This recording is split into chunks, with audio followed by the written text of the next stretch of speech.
Yung sa mga kaliwires, unboxing tayo ng ating Category 7 12 inches subwoofer na CSW12-500D2 na dual 2 ohms na 12 inches subwoofer.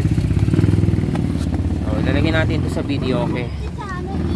So ito ang request ng ating client, ang ilagay natin na speakers sa kanyang video, okay, na pinapagawa ay mga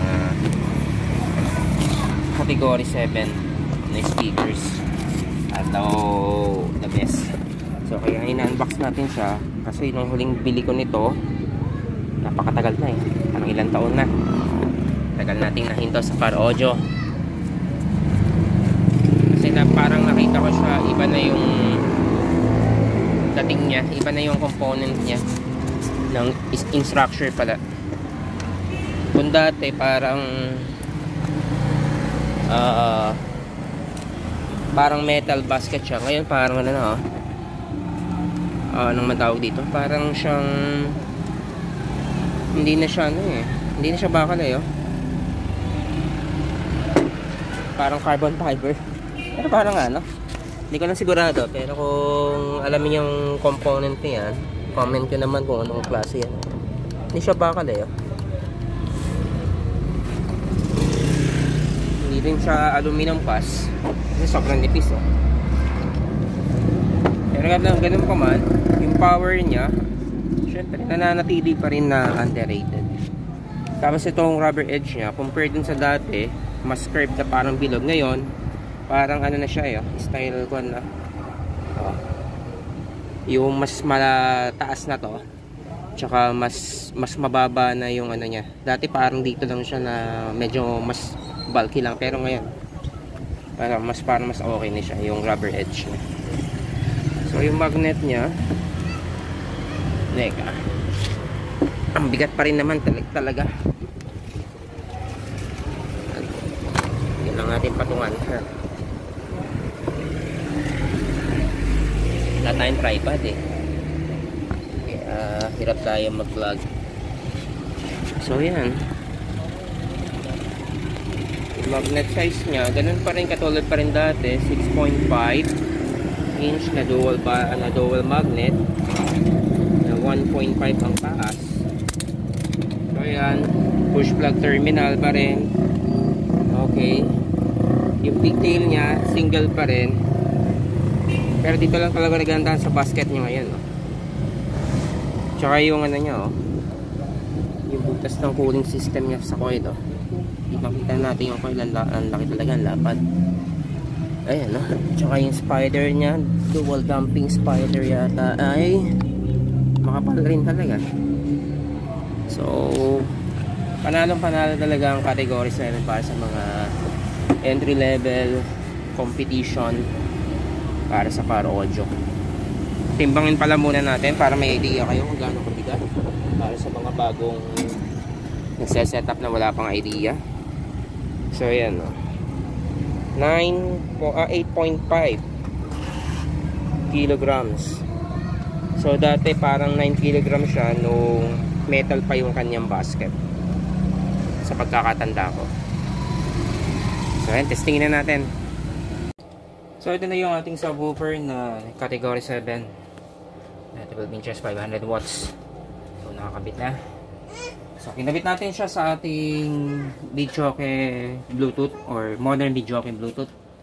So ayan So meron ako sariling vlog sa kabuuan nitong videoke vlog niya, videoke Bluetooth na yan. Tingnan niyo yan sa aking YouTube channel, or lalagay ko na lang din diyan sa product sa description box yung link.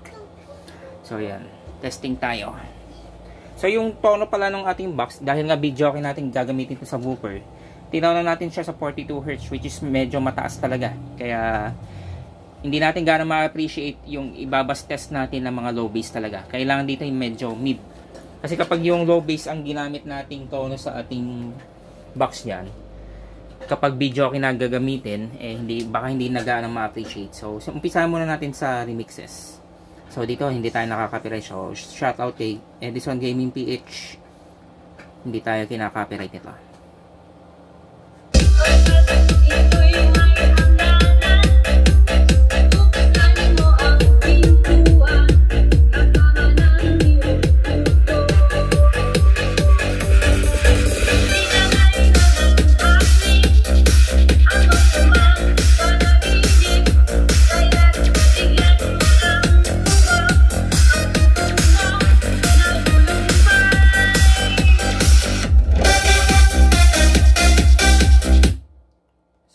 sa mid bass siya, maganda rin ang pukol ng ating subwoofer, no?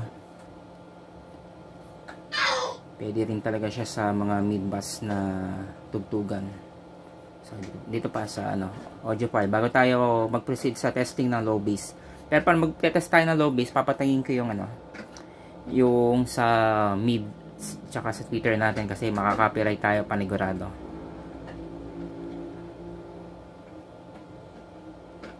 So yun, naka-bluetooth tayo connection sa ating videoke machine.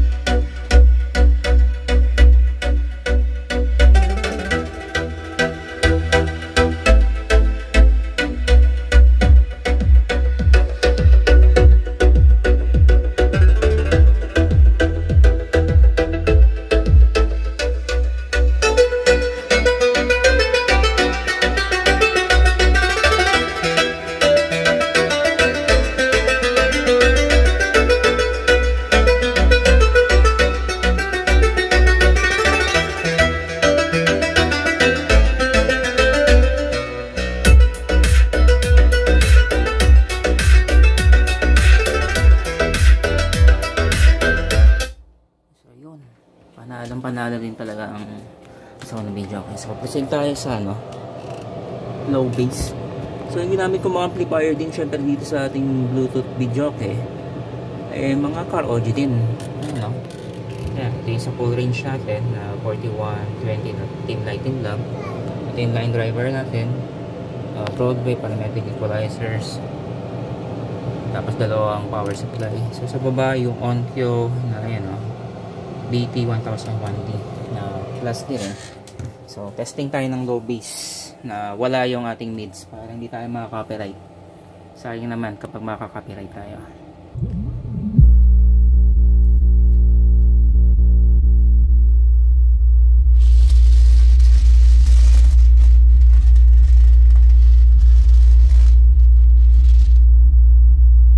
Now playing Dark Horse by Katy Perry, bass boosted.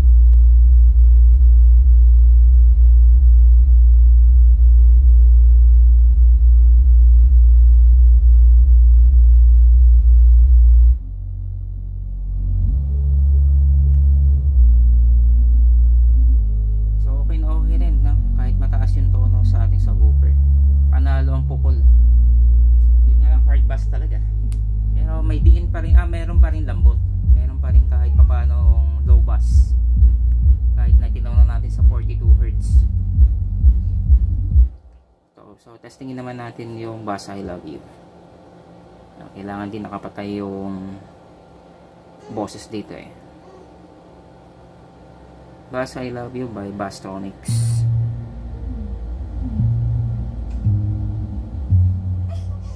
Fast forward natin ako. Grabe, gapang sa ating kwarto.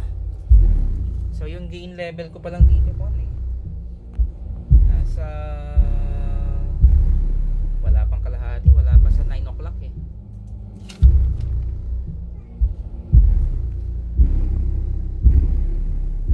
kahit paano maadon din, kahit tinono natin sa 42 Hz. Pati yung adjustment natin sa amplifier nakaka-cut off din sa mataas na tune